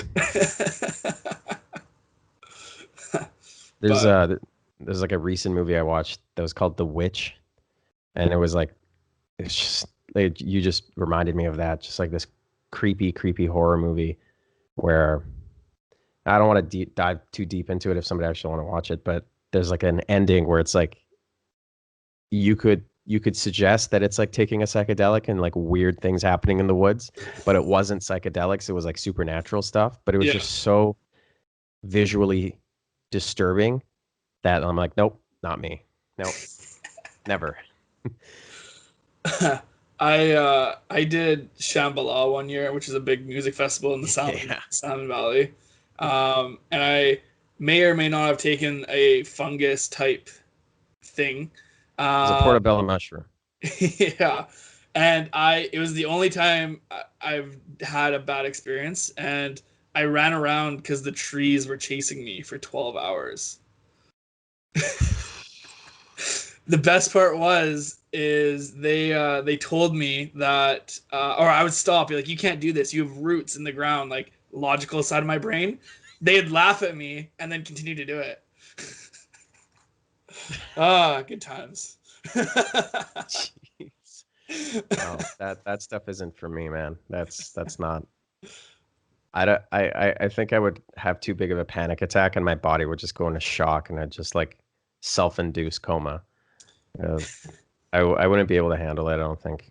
Honestly, there's levels, and actually, it's funny that we're talking about this, or it's come up.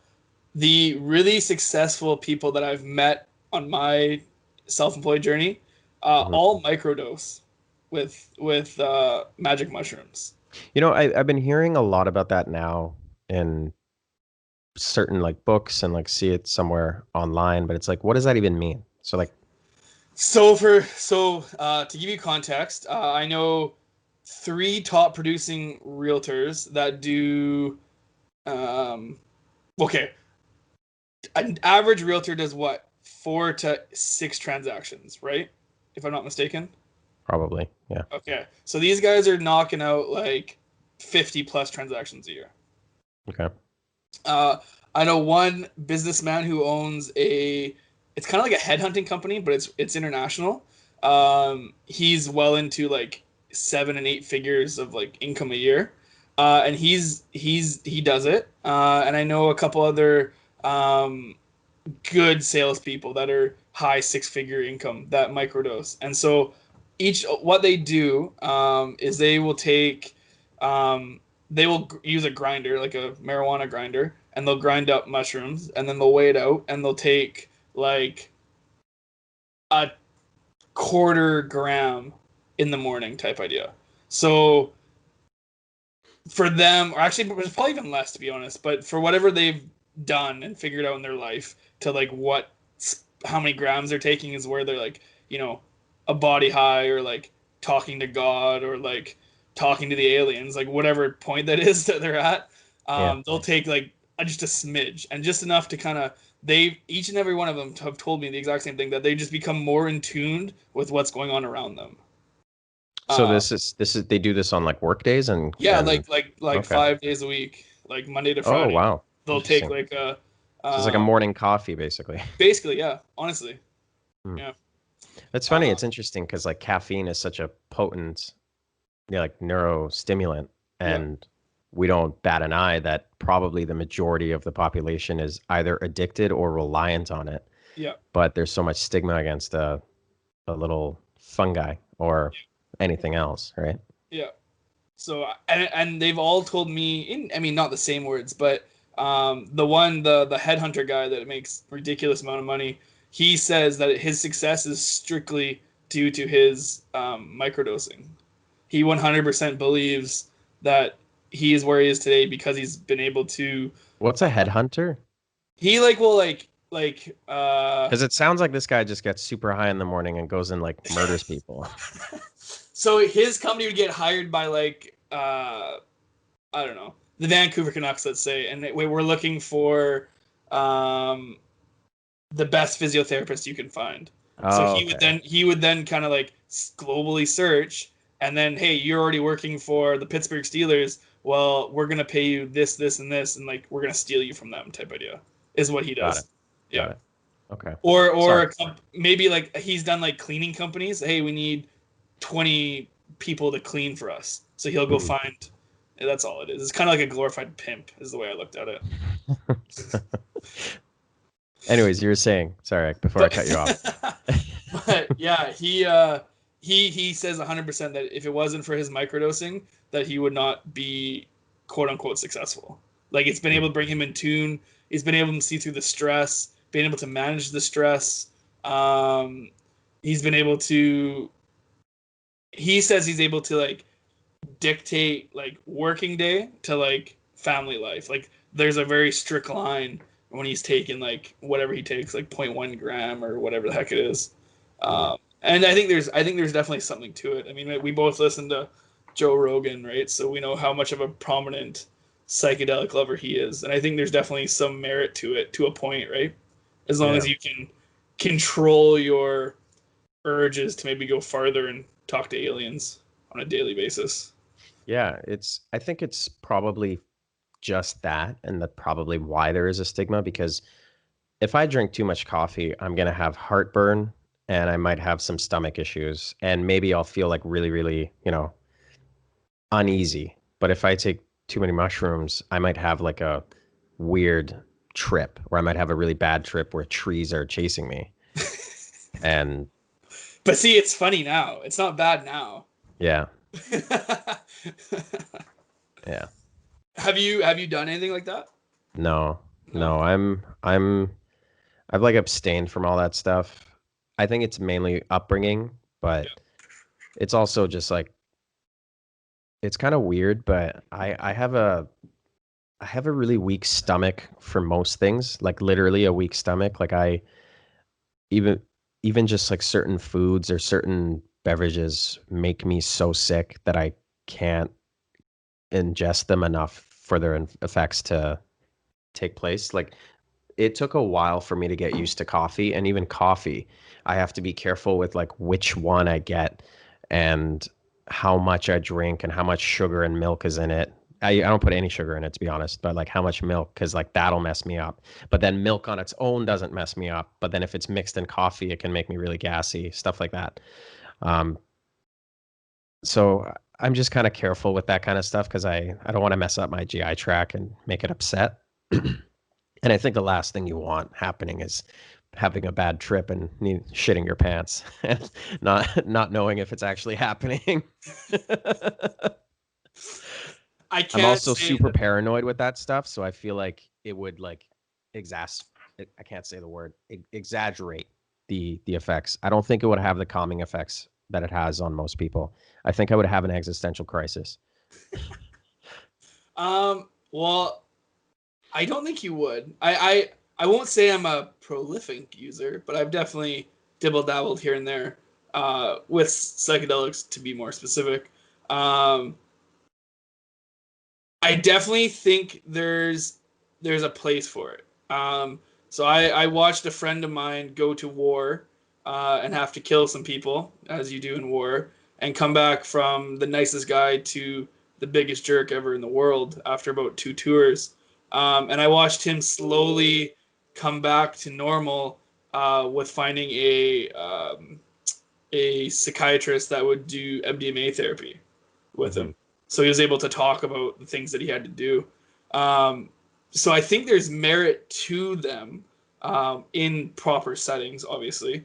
But I definitely think when it comes especially to like mushrooms, I think that we become, as a human species, especially in Canada and in North America, we become very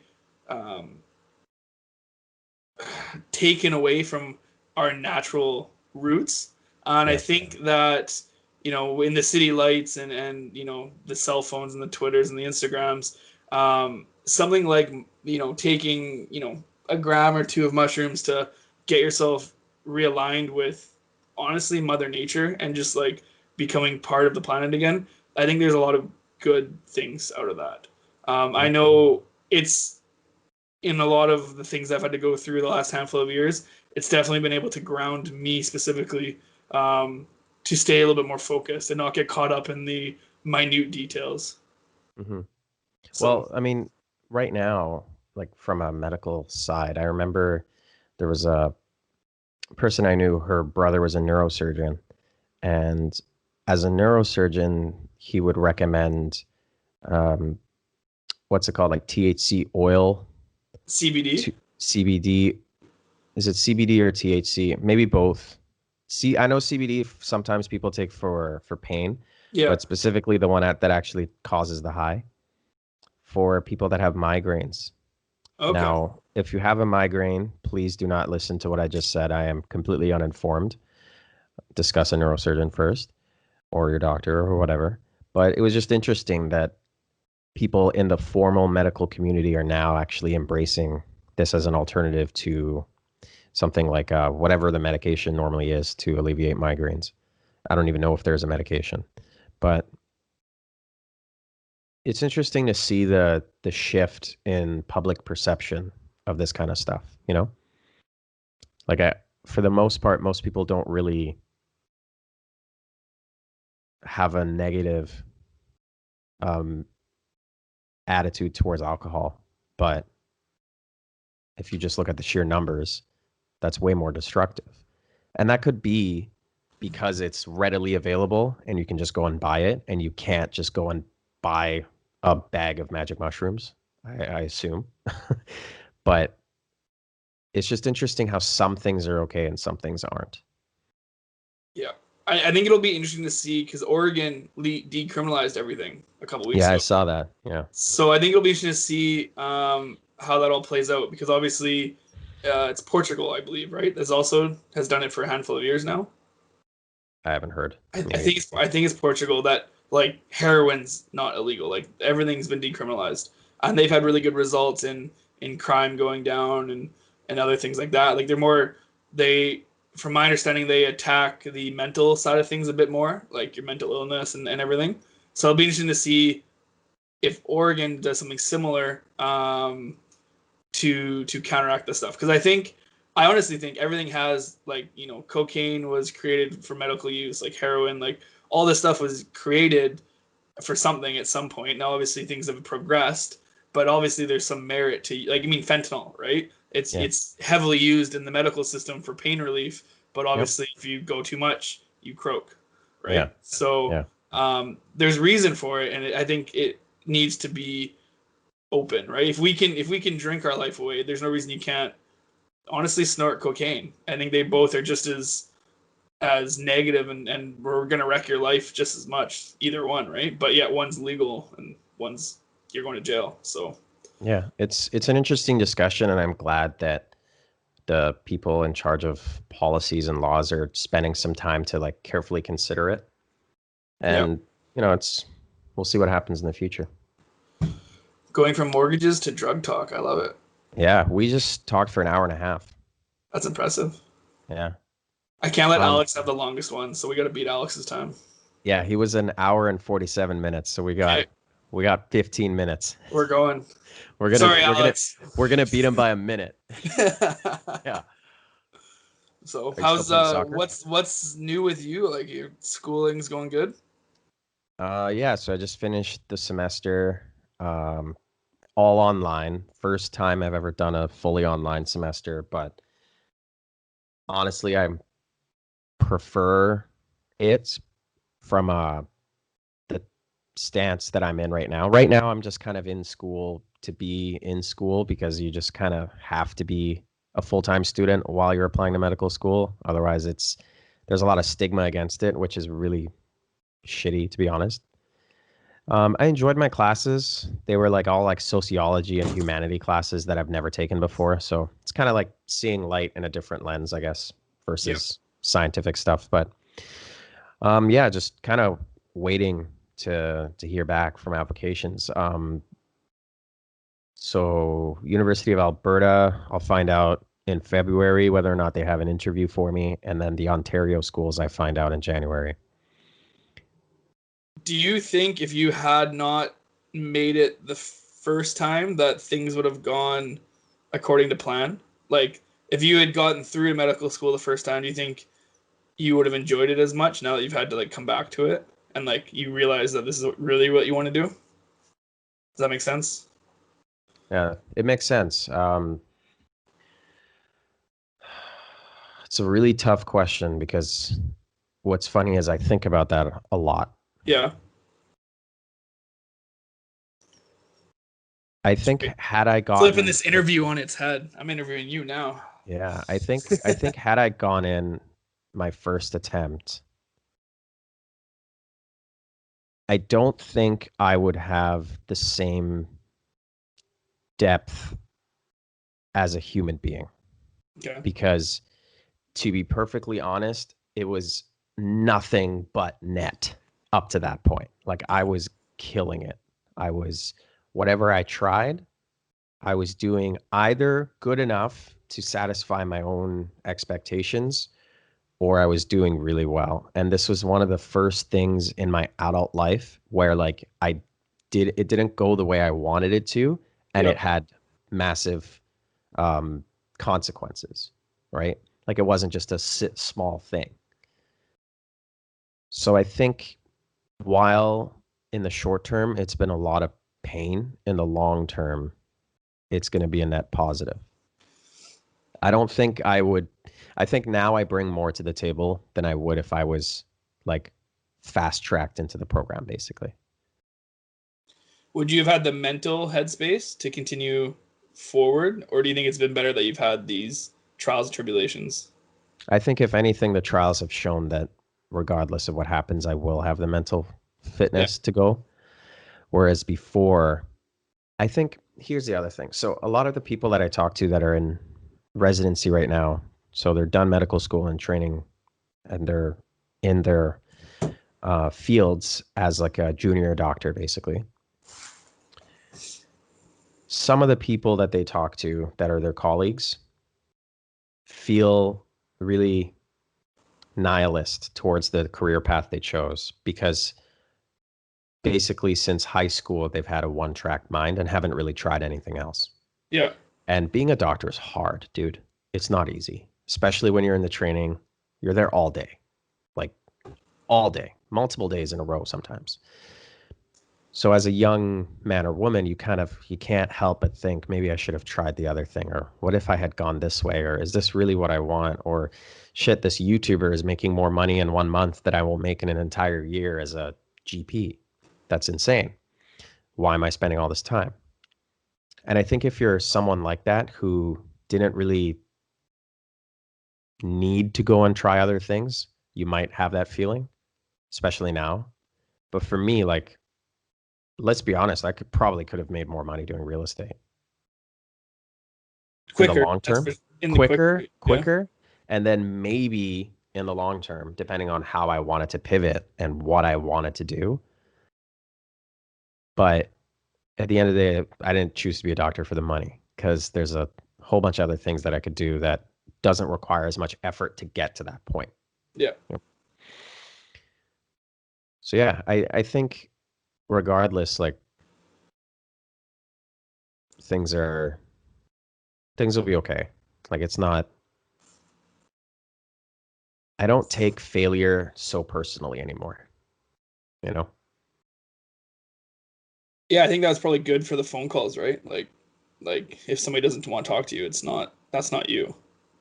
Yeah. Yeah. Well, also like it's just kind of like the shitty part is like sometimes you didn't actually do anything wrong. There's like bureaucracy, or Yeah. there's just the simple notion that there's so many people that are also capable and there's so few seats. So it's just like it's almost akin to getting your name picked out of a hat sometimes. And it sucks when you're on the losing end of that and you see the people that started with you be farther along in that goal than you are. You don't get to see how they are in their other goals in their life or other avenues of their life. But the one thing that you're aware of, that's the thing that's always the front of your brain. And you're like, shit, like so and so's already done school. So and so, by the time I get started, if I get in this year, they'll be in their last year. And if I had gotten in with them, I would be in my last year, you know? Like it's those thoughts still exist, but they're more rare now and they don't bother me as much. Like it's like, yeah, but those people also don't know anything about real estate. Those people also don't know how to swim and teach other people how to swim. Those people don't know how to make a podcast.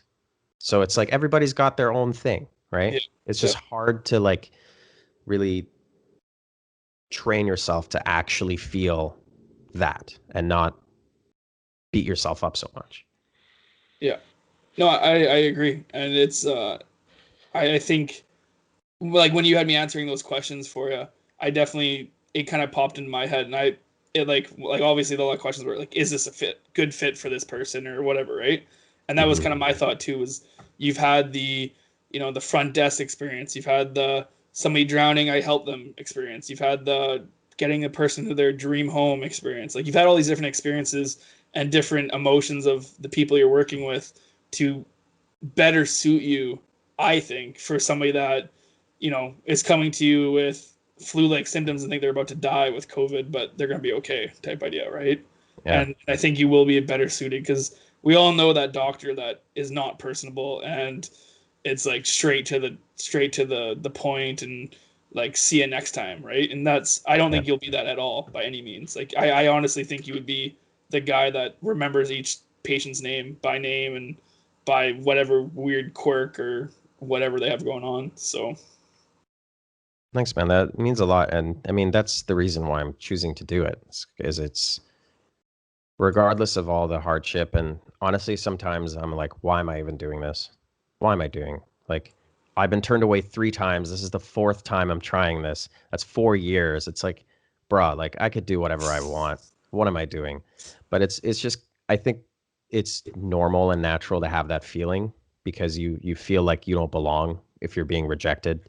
But then you just have to realize the different steps that take place to reach acceptance or a rejection. And most of the time it has nothing to do with you. It's just, there's so much crap in the way.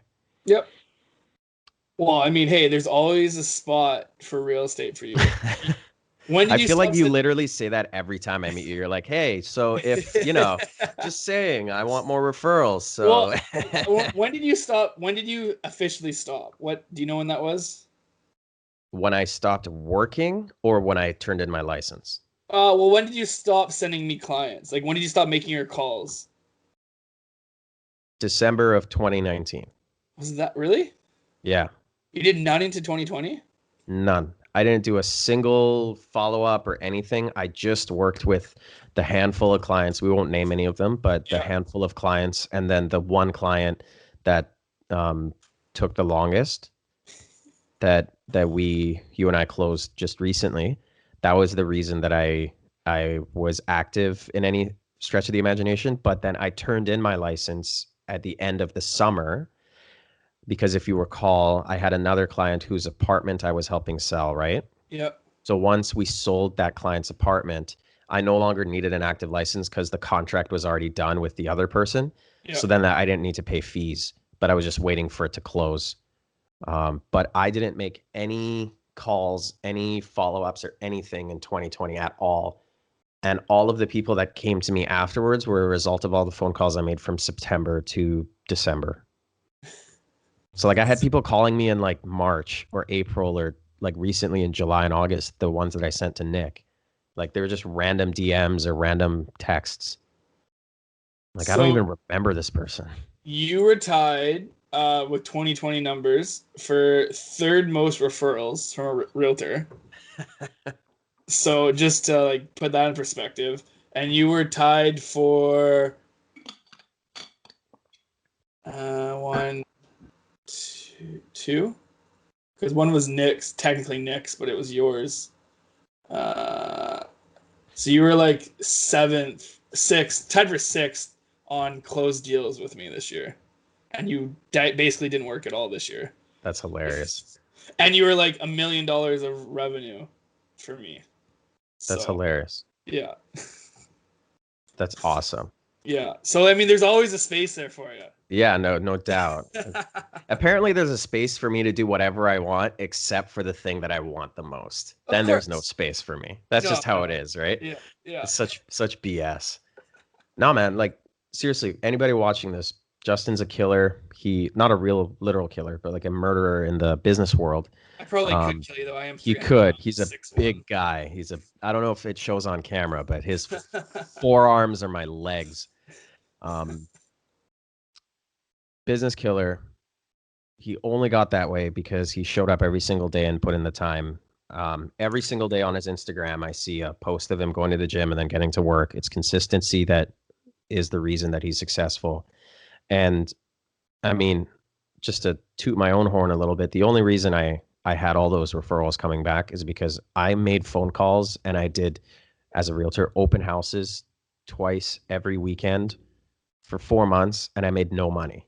I didn't have a single paycheck until, well, I had one that was like $2,000, but I didn't have like a real big paycheck until like March of 2020. And that was from a client that I started working with in October of 2019. So it's like, it takes time. And now it's funny that the people are coming back to me and I'm just referring them out to my friends that I want to see succeed in this business, in this industry. So it takes time, man. It takes time. It's funny that you say that. When I first started, one of the things I did was I messaged like probably 85% of my Facebook friends. Yeah, Um, same. Basically just like, hey, like, this is what I'm doing now, or hey, like, how are you? Like, haven't talked to you since high school, whatever the case. Like, personalize it, but just so you Yeah. know, like, I'm a mortgage broker. Like, I'll help you, whatever. Like, I'd love to see you again. Never got nothing. Like, there was a couple conversations, but nothing out of it.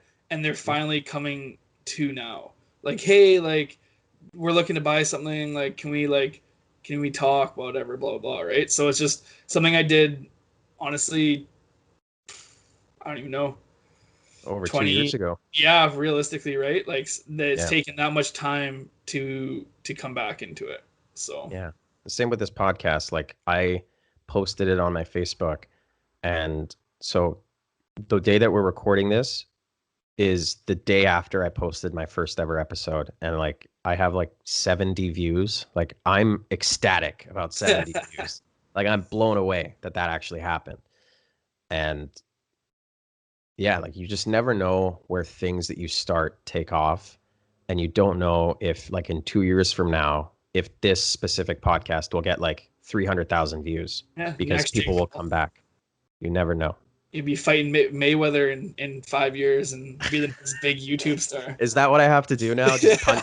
get punched out by Mayweather, get choked out by McGregor. Honestly, I would rather play poker with Dana White. I would rather do that. Or blackjack. That's his game. I'd rather play blackjack with Dana White. Well, he's gonna bet like $1 bajillion, so the Yeah. chance of becoming rich would be great. Yeah. Yeah. Justin, we just beat Alex's time. Yes. Sorry, Alex. Number one, right here. Numero uno. So, why don't we do this? Where can people find you on Instagram? Instagram is New Image Mortgage, all one word. I have a personal one, but it's no big deal. On Facebook, you can add me as a friend. To be completely honest with you, it's just Justin Foulis, or I believe it's New Image Mortgage Broker on Facebook. But I'm mainly on Instagram. And then if you have any mortgage inquiries, don't hesitate to give me a call, 778-549-8369. Awesome. Thanks, man. No worries. Thank you, buddy. All right. Merry Christmas. Happy holidays, everybody. Take care.